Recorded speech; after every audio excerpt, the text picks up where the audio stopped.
Welcome to the Forward Miami Show. I'm your host, Damian Pardo, and Forward Miami is a local nonprofit that works on diversity and inclusion and produces the Gay Ocho Festival. Today, we're going to be talking about presidencies and perspectives of presidencies from the view of their best friends or first friends or close friends. I have Gary Ginsberg with me here, who's the author of the book. Took him 2 years to write. And I find it incredibly intriguing, Gary, because you're dealing with a totally different perspective that I've never seen covered in a book. And I haven't finished reading the book, but I guarantee you I am reading this book because I am a bit of a political junkie. And I thought you could tell us a little bit about that perspective and why you chose that. Sure. Well, I've been a presidential junkie since I was in the third grade. And the sixth grade class had put on a play about Abraham Lincoln's assassination. Now, why the faculty of the sixth grade thought that was an appropriate entry point for the third grade, I'm not quite sure. But I came back from that play and I just wanted to know everything about the presidents of the United States. And my mom just fed me every book she could. And I became fascinated, and I ended up having the good fortune to work on a presidential campaign in 1984 when I witnessed the friendship of Gary Hart, who was then a Democratic frontrunner for the nomination, and his best friend, the Hollywood actor Warren Beatty. And I took notice of this unique friendship and the role that Beatty played in the campaign of Gary Hart, and his ability to kind of speak the truth to him, but also provide him with this emotional respite. They'd have these late night dinners where Warren Beatty could get Hart to laugh in a way that he couldn't with anybody else. And I thought, wow, what a special relationship this is. And then fast forward to 1992 when I worked for Bill Clinton, and I saw that same dynamic at play between Vernon Jordan, the iconic civil rights leader, and his best friend, the governor of Arkansas, Bill Clinton. And then when Bill Clinton won the presidency, I watched that friendship develop over the 8 years of Clinton's presidency. And I saw the role that he played in kind of giving him the unvarnished truth when he needed to hear that, but also, they spend so much time golfing and relaxing together, and he gave him the respite that every president needs. So I thought, hey, there's a book here. I looked at presidential literature to see what had been written about first friends, and there was nothing. There have been books about first wives, first chefs, first butlers, first decorators, but no one has ever tackled the subject of the role of the first friend in the life of a president and then in the life of the country. And I was able to find 9 stories throughout history of first friendships that really had an impact on the man and the presidency. And hopefully I brought that to light in the book. Yeah. And which one stuck out the most to you of those 9? Well, it's like asking a parent which of your kids is your favorite. They all were interesting to me, obviously, because that's why I chose them. I looked at probably 16 or 17 friendships to choose the 9 that I ultimately went with. They're different kinds of friendships. There are some friendships that are astonishing in the sense that the friend played such a huge role in the presidency. Woodrow Wilson and his best friend, Colonel House. Nobody knows who Colonel House is today, but for 7 years, Colonel House ran the foreign policy of the United States as an unelected first friend of Woodrow Wilson. He had no security clearance, no Senate confirmation, but just through dint of this extraordinary friendship that was created, he essentially became, at one and the same time, the Secretary of State, the head of presidential personnel, the head of the CIA, the head of the National Security Council, and amassed enormous power that's unimaginable today. Then you have a friendship like Daisy Suckley, who was FDR's sixth cousin, who provided emotional sustenance, emotional support throughout the last 5 years of FDR's presidency. And a number of historians have commented to me that without Daisy Suckley's constant presence and companionship, FDR would not have been nearly as effective or as natural or settled as a man as he was. His wife was traveling the world on behalf of her causes. His kids were AWOL, either in the war or just didn't want to be around the White House. And he was a lonely guy. And he needed that emotional companionship that this sixth cousin provided him.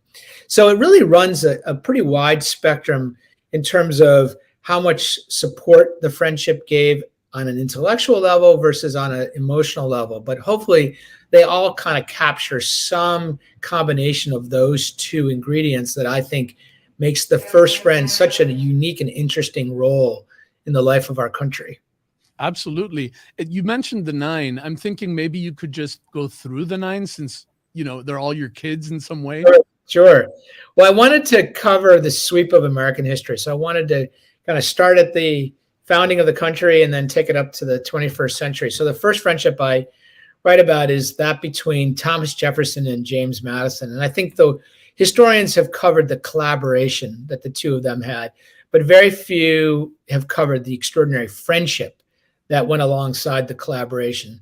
So we know so much about their friendship through 1,250 letters that were exchanged between them. And they were there for each other at the most trying moments. They bucked each other up.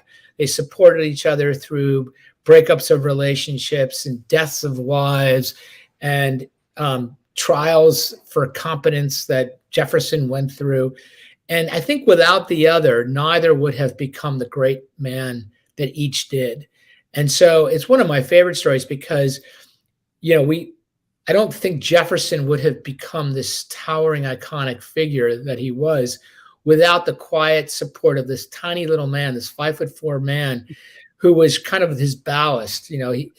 Jefferson was this idealistic, big thinking, big talking guy, and Madison was this small, practical, very thoughtful man. And they just perfectly complemented each other to allow each to become who they did.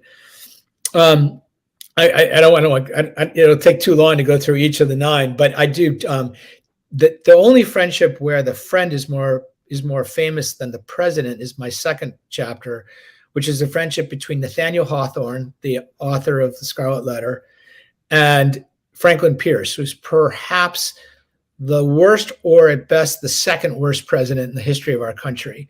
And it's a story of it's an extraordinary friendship that starts in college, first day of college for Hawthorne, and extends until Pierce is by his bedside when Hawthorne dies about 40 years later. But they were both pro-slavery Northerners who maintained this extraordinary friendship against the opprobrium, the hatred, the vile of everybody in their communities who just were disgusted by their view on slavery. And so I call it basically 2 men against the world, because it was this friendship that allowed each of them to suffer the enormous indignities that they did, but because of their positions. I do a chapter on Abraham Lincoln and Joshua Speed. They slept in the same bed together for 4 years, but it was I believe, a non-sexual relationship, although historians have tried to make it into something more than it was. But they did everything together for 4 years, and then went apart for about 20, came back together again in the 1860s when Lincoln's elected president. And it's because of this friendship that Kentucky stays in the Union. It was a border state. Wow. And he really needed Joshua Speed, his long lost friend from his early 30s, to help guide him through those early years of the Civil War and to keep Kentucky in the Union. And it's an extraordinary friendship on both the emotional side as well as on a policy side, because without Joshua Speed, you probably would have lost Kentucky. If you lost Kentucky, you probably don't win that war, because you have 4 other border states that moved to the Confederacy. So it was one of my favorite chapters in the book. I've talked a little bit about Woodrow Wilson and Colonel House. I've talked a little bit about Daisy Suckley, the sixth cousin to FDR. The final 3 chapters, I focus on John Kennedy's first friendship with, ironically, not an American. It's the only chapter where the friendship involves a foreigner. It was the British ambassador to the United States, a guy named David Ormsby Gore. And I asked Kennedy's daughter, Caroline, who's a good friend of mine, who she thought her father's best friend was. And, her father was known for his enormous accumulation of friends. He made friends easily. He kept friends throughout his life. And she came back with a really interesting choice, one that has not really been covered in most of the history books. But this was a friendship of 25 years. They met in pre-war London, both as late teen virile men who hated to be bored, liked to go to the horse track, liked to talk fast, liked to gallivant. And they struck up a friendship that lasted throughout Kennedy's life. But where it gets really interesting is when Ormsby Gore is named ambassador to the United States, he and Kennedy become absolutely inseparable on an intellectual level as well as a physical level in terms of companionship.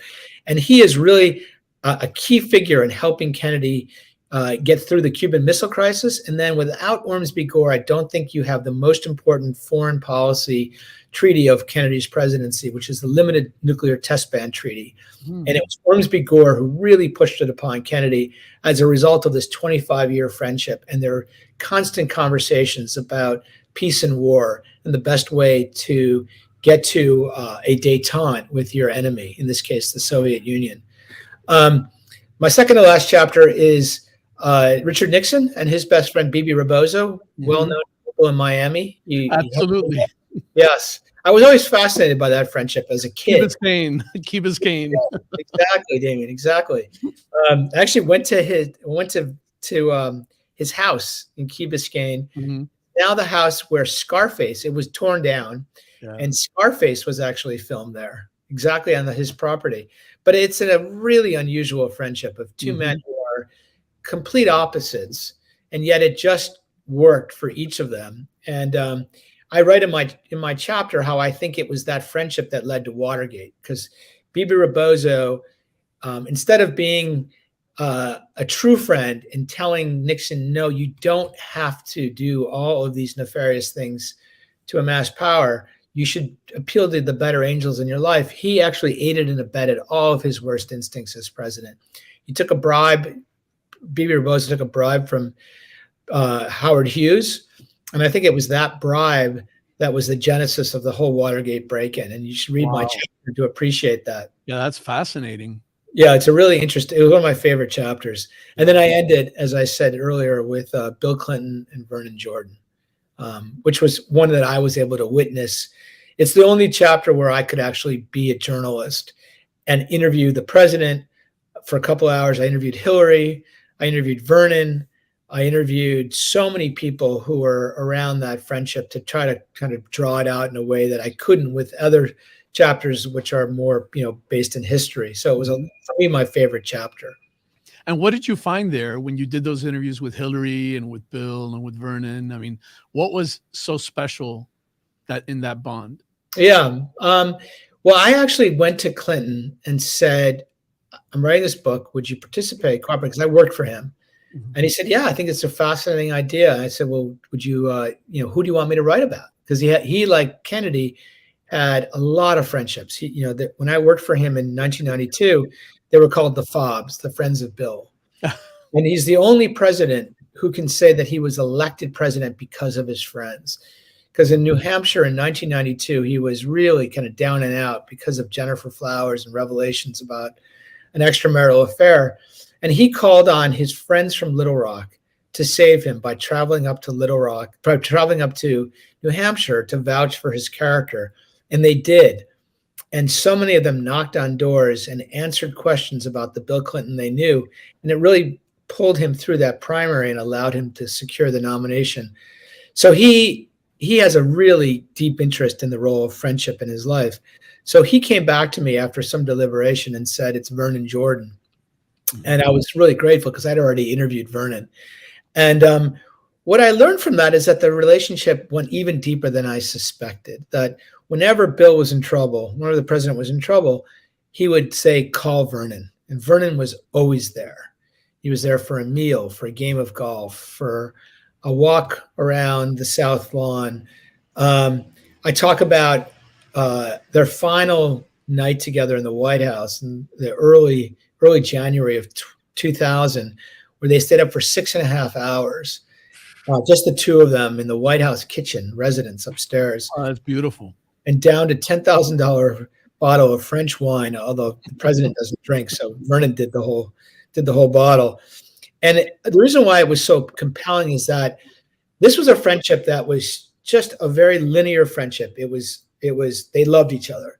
And then suddenly in 1997, 8, and 9, it got very complicated by what happened with the president and Monica Lewinsky. And a friendship that was played out in the background suddenly was thrust into the foreground.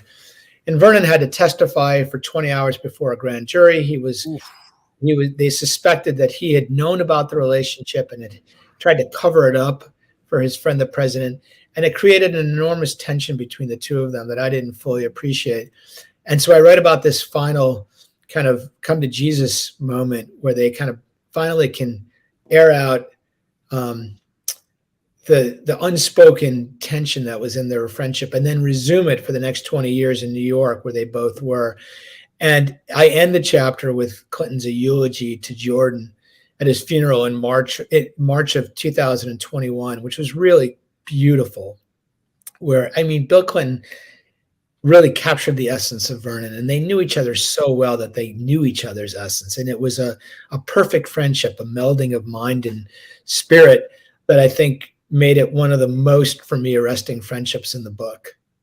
I mean, what I find fascinating as well is that these folks actually played a role in international policy, economic policy, and all kinds of policies through their friendships. Yeah. And given where we are today and how issues have changed, and you look back on those friendships, does it matter if the policies they were working on were misguided or completely, you know, off base? Would time judge those friendships differently? Yeah, for sure. I mean, I think that in the case of Colonel House, you know, I think he was so important to the Treaty of Versailles, which ended the First World War, and had such an outsized role as this, you know, this amateur diplomat, this man who never studied foreign policy. And, you know, why is the President of the United States entrusting so much authority into this friendship? I think what happened over time is that as the government got more sophisticated, as the machinery of government became more complex, we somewhat solved for that problem. You really can't be a private citizen today and wield that kind of clout. It can't happen. There's certain restrictions now that were put in place. You know, I would say that the friendship of Bobby Kennedy and his brother, for example, right? That you can't have that anymore. You know, nepotism. You can't appoint your brother as an attorney. I mean, didn't we see a similar situation in the Trump administration when he appointed them? We did, but you know, that was a role where it didn't involve Senate confirmation. When the Senate gets involved now, they're much more stringent about avoiding those kinds of conflicts. Yeah, I think you know, Jared wielded an enormous amount of clout. You know, absolutely, and you know, he wasn't a friend; he was a family member. And I think that, you know, I think the bar is higher now with so much scrutiny on government leaders and advisors that you know, having somebody advise the president. Is that good or bad? Well, I think it's good in the sense that it creates a certain minimum level of competence that we require for appointments that require Senate confirmation. You really shouldn't get through Senate confirmation if you're wholly unqualified to serve the role that you've been nominated for. So I think in that sense, it's good. Yeah. I mean, because I imagine wives have also had significant influence during these periods of time. And I would think first friends would be another important relationship, like you said, to steady, clear the head, have a sounding board and a place of confidence to help make those decisions that are hard decisions. That's exactly right. And I had to make a hard decision of who I would classify as a first friend. And because there have been so many books about first wives, I thought that to include wives in my definition would necessarily mean that I would do a number of wives. And I was really looking for unexplored people, for the most part, who have not had the gaze of historians. If I had done first wives, I certainly would have done Nancy Reagan and Ronnie Reagan. You know, I looked to find a first friend of Ronald Reagan. He didn't have any. Wow. Oh, that's interesting. I had no idea. No, he did not. His friends were derivative of her friendships. So she was very close with Betsy Bloomingdale, you know, and her husband then became a friend of Reagan's, but it wasn't a really meaningful friendship. He didn't really have male friendships. His best friend was Nancy. Same thing with Jimmy Carter's best friend was Rosalind. John Adams' best friend was Abigail Adams. And I just thought that, you know, these are figures who are well known to to readers of presidential literature. So I decided, and I also decided to not include staff, because I think that characteristically it's different to be a friend than to be staff, because if you're staff, there's a limit to what you can say, and because your job's at stake. So one of the friendships I didn't mention was Harry Truman's friendship with a guy named Eddie Jacobson. It's the most consequential moment, I think, when a friend convinces the president to do something he otherwise wouldn't have done. And these two knew each other for 45 years. When Eddie Jacobson walks into the Oval Office in 1948, it's in March of 48, it's 2 months before the land in Palestine is going to be up for grabs because the British are going to leave. And Harry Truman has to decide whether to recognize a Jewish state or not. And Eddie Jacobson is a Jew and very much a Zionist and really wants Truman to recognize the Jewish state. And Truman won't meet with somebody who's there to convince him to do it. So Eddie Jacobson flies halfway across the country, walks right up into the Oval Office. He has to stop at the appointment secretary desk, and the guy says, "Oh yeah, of course you should go in and see your best friend, but do not bring up the issue of Palestine because Truman doesn't want to talk about it." So Eddie says, "Of course I won't." Goes into the Oval Office. Truman says, "Well, what are you doing here, Eddie? You never just walked in here. You're my closest friend, but what are you doing here?" He goes, "You have to go meet with Chaim Weizmann," because Chaim Weizmann was the man who was waiting in New York to talk to Truman to convince him to recognize the state of Israel. Mm-hmm. And Truman goes crazy. He's banging on his desk. God damn it! I don't want to see him. I don't want to talk to him. I don't want to deal with this issue anymore. He was really frustrated. He said, "Jesus Christ couldn't make the Jews happy in his lifetime. How am I supposed to do it?"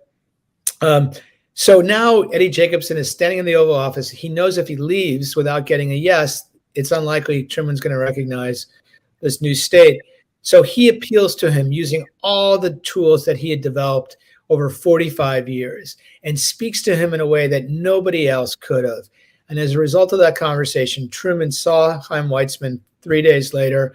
Weizmann made the sale, and Truman was the first foreign leader 11 minutes after the state of Israel was declared 2 months later to recognize the independent state of Israel. So it's just one of these moments where, it was amazing. It's only the parents who can do it.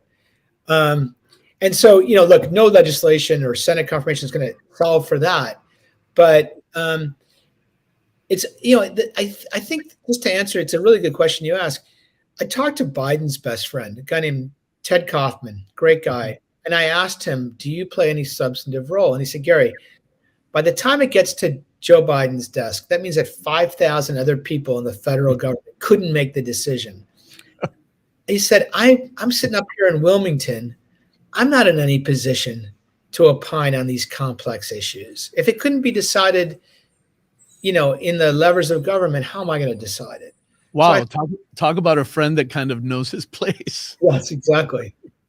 Exactly. Gary, what about some of the ones that you want to do but aren't included in the book?